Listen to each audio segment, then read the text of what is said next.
Hello guys, welcome back to my channel. তো এই ভিডিওর শুরুতে আমরা গৌজিনকে দেখি কাজের শেষে এসে যখন নিয়ানের সাথে দেখা করতে যায়, সে দেখে নিয়ান তো বেশ আনন্দেই ছিল। গৌজিনকে নিয়ে তার তো কোনো চিন্তাই ছিল না। অ্যান্ড গৌজিনকে দেখে নিয়ান তো তখনই সেখান থেকে চলে যাচ্ছিল, বাট গৌজিন বলে আমার কথা না শুনে তুমি কোথাও যেতে পারবে না। যখন আমি তোমাকে কল করি তুমি কলও রিসিভ করো না, অ্যান্ড তোমার বাসায় গেলে তুমি ডোরও ওপেন করতে চাও না। আর যদি কোনো কারণে তুমি জব ছেড়ে দাও তাহলে আমি তোমার সাথে কথা কি করে বলবো। অ্যান্ড নিয়ানও এখানে তার কথা শোনার জন্য রাজি হয়ে যায়। গৌজিন বলে আমি তোমাকে না বলেই চলে গিয়েছিলাম, তার জন্য সরি, বাট এখন তোমাকে আমার সাথে বাসায় যেতে হবে। বাট তার সাথে বাসায় যাওয়ার জন্য নিয়ান তো মানা করছিল, বাট গৌজিন থোড়ি তার কথা শুনতো। অ্যান্ড এরপর আমরা দেখি তারা নিয়ানের কার নিয়ে বাসায় ফিরছিল।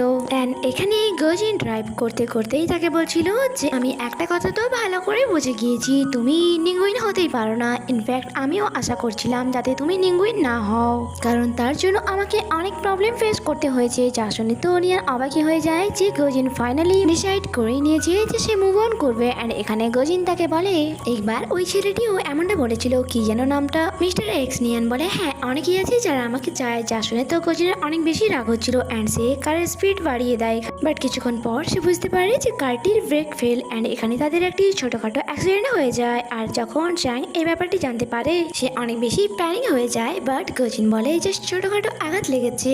অ্যান্ড এখানে চ্যাং বলে জানি না কেন এই লাভ বার্ডসদের সাথে এমনই অ্যাক্সিডেন্ট হতে থাকে। তারপর আমাদেরকে গৌজিন আর নিয়ানকে দেখানো হয় যারা গৌজিনের কারে হয়ে বাসায় পৌঁছে গিয়েছিল। অ্যান্ড এখানে গৌজিন নিয়ানকে বলছিল কারের ব্রেক এমন ভাবে ফেল হতে পারে না, আমার মনে হয় কেউ জেনে বুঝে এমনটা করেছে। বাট এটা নিয়ে তোমার চিন্তা করার কোনো দরকার নেই, আমি খুব তাড়াতাড়ি এটা নিয়ে ইনভেস্টিগেশন শুরু করে দেব।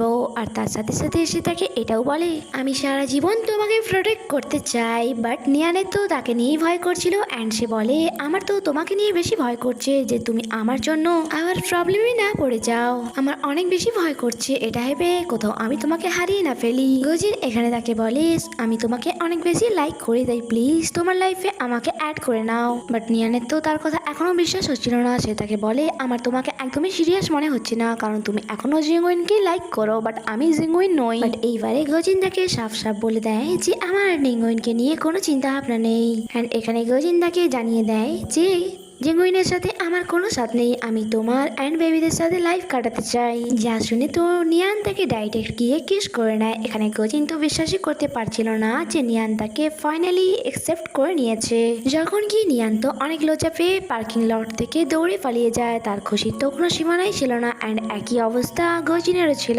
অ্যান্ড যখনই গৌজিন বাসায় ফিরে তখনই সেখানে মলি এসে তার ছেলেকে চেক করছিল। অ্যান্ড তাকে বকা দিচ্ছিল যে আমি তোমাকে কতবার বলেছি কার আসতে চালাবে, বাট তুমি তো আমার কথা যেন শুনতেই পাও না। বাট তার ইঞ্জুরি চেক করার প্রসেস অনেক বেশি বটল ছিল, তাই এখানে গৌজিন বল মম আমার এতটাও আঘাত লাগেনি যে খুব বড়সড় ব্যথা পাবো, বাট আপনি যেভাবে চেক করছেন আমার মনে হয় যে আমি খুব বড়সড় ব্যথা পেতে চলেছি। তারা এখানে কথা বলছিল তখনই সেখানে নিয়ান চলে আসে। নিয়ান ফার্স্ট টাইম মলির সাথে দেখা করছিল। মলি বলে এই মেয়ে তুমি ঠিক আছো তো। অ্যান্ড আবার সে গৌজিনকে বকা দিতে শুরু করে দেয়। এরপর সে নিয়ানকে বলে দেখো আমার অনেক বেশি এক্সপিরিয়েন্স আছে, যে ছেলে তার জীবনে পরোয়া না করে তোমাকে প্রোটেক্ট করে তার থেকে তোমাকে বেশি কেউ ভালোবাসতেই পারবে না। মিস মলি তো এখানে তার ছেলের প্রশংসার উপর প্রশংসাই করে যাচ্ছিল। অ্যান্ড নিয়ানকে জিজ্ঞাসা করে তোমাদের রিলেশন কতদূর এগোলো। বাট নিয়ান বুঝতে পারছিল না যে এই কোশ্চেনের কি আনসার দেবে, তাই সে বলে আমাদের মধ্যে তেমন কোনো সম্পর্ক নেই, শুধুমাত্র আমরা ফ্রেন্ডস, আমরা শুধুমাত্র একে অপরকে বোঝার চেষ্টা করছি। তার কথা শুনে তো গৌজিনের অনেক বেশি রাগ হচ্ছিল, কারণ কারে সে নিজেই তাকে কিস করেছিল।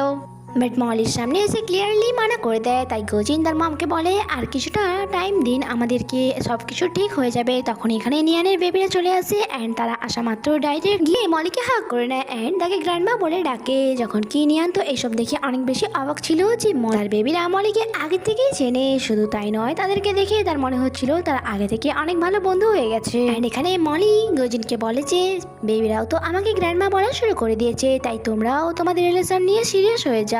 তাই ফাইনালি এখানে গৌজিন মলিকে বলেই দেয় যে নিয়ান তোমার সামনে বলতে লজ্জা পাচ্ছে, কারণ সে আমার প্রপোজাল অ্যাকসেপ্ট করে নিয়েছে। যা শুনে তো মলি অনেক বেশি খুশি হয়ে যায়। আর তাদেরকে অর্ডার দেয় যে তোমাদের মধ্যে যখন সবকিছু ঠিকই হয়ে গিয়েছে তাহলে তাড়াতাড়ি করে বিয়ের আয়োজন শুরু করে দাও। অ্যান্ড নিয়ানকে বলে যখনই তুমি রিকভার হয়ে যাবে এরপর আমরা বিয়ের শপিং করতে যাব। এরপর মলি বেবিদের নিয়ে সেখান থেকে চলে যায়। গৌজিন নিয়ানকে বলে আমি কখনো ভাবিনি যে তোমার আমার কথা এত ভালো লাগবে। আর তখনই সেখানে চ্যাং দৌড়ে আসে। অ্যান্ড গৌজিন গোজিনকে বলছিল মিস নিয়ানের কারের ব্রেক কেউ ইচ্ছে করে ফেল করেছিল। আমি সিসিটিভি ক্যামেরার ফুটেজও চেক করার চেষ্টা করেছি, বাট তা আগে থেকেই কেউ ডিলিট করে দিয়েছে। এটা শোনার পর গোজিন বলে ওকে, তাহলে তুমি এখান থেকে এখন ফিরে যাও অ্যান্ড বাসায় ফিরে আমাকে পরে কল করো।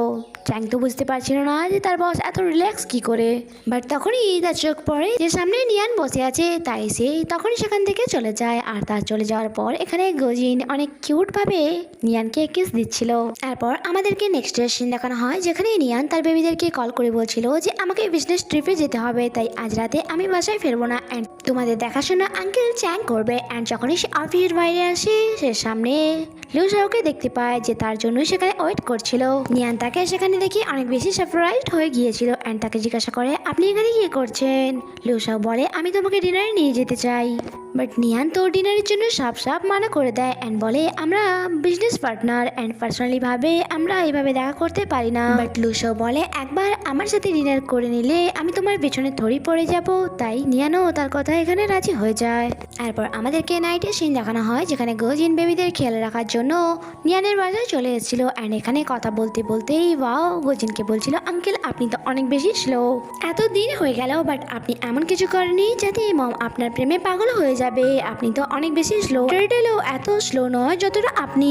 আর যা শুনে গোজিন তো মনে মনে ভাবছিল যে আমি তো আমার পুরো চেষ্টা করছি, তোমার মমি যে আমাকে ভাও দিচ্ছে না। এখানে জেং গোজিনকে বলে যে আঙ্কেল আপনি তো আমার মতোই হ্যান্ডসাম, তাই আবার আপনার কাছে হ্যান্ডসাম ফেস থাকা সত্ত্বেও আপনি তা কাজে লাগাচ্ছেন না। জিংয়ের কথা গোজিনের ঠিক মনে হয়, ভাও বলে আঙ্কেল আমার মনে হয় আপনি কাউকে নিজের প্রেমে পাগলই করতে পারেন না, আপনি এইসবে অনেক বেশি কাঁচা, তাই বাট ডোন্ট ওয়ারি আপনি যদি চান তাহলে আমি এই ব্যাপারে আপনাকে ট্রিক শেখাতে পারি। গজিন বলে হ্যাঁ তোমাদের থেকে শেখা বাকি রয়ে গেছে আমার। অন্যদিকে আমরা লিউশাও অ্যান্ড নিয়ানকে দেখি তারা ডিনারে এসেছিল অ্যান্ড এখানে লিউশাও বলে যে ফাইনালি তুমি আমার সাথে ডিনারে আসার জন্য রাজি হয়ে গেলে। নিয়ান বলে তাহলে আমি কি করতাম, তুমি এত জেদ করলে যে আমাকে বাধ্য হয়ে রাজি হতেই হলো।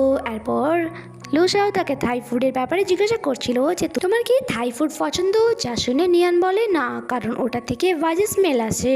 লিউশাও বলে আচ্ছা আচ্ছা তোমার কখনো এমনটা মনে হয় না যে তুমি এর আগেও থাই ফুড খেয়েছো। নিয়ান বলে হ্যাঁ মাঝে মাঝে এমনটা মনে হয় যে আমি এর আগেও থাই ফুড খেয়েছি, বাট কখন তা আমার ঠিক মনে পড়ছে না। অ্যাকচুয়ালি লিউশাও তাকে পাস্টের কথা মনে করাতে চাইছিল অ্যান্ড এখানে এই এপিসোডই শেষ হয়। আগে কি হয় তা জানতে স্টে কানেক্টেড, টাটা।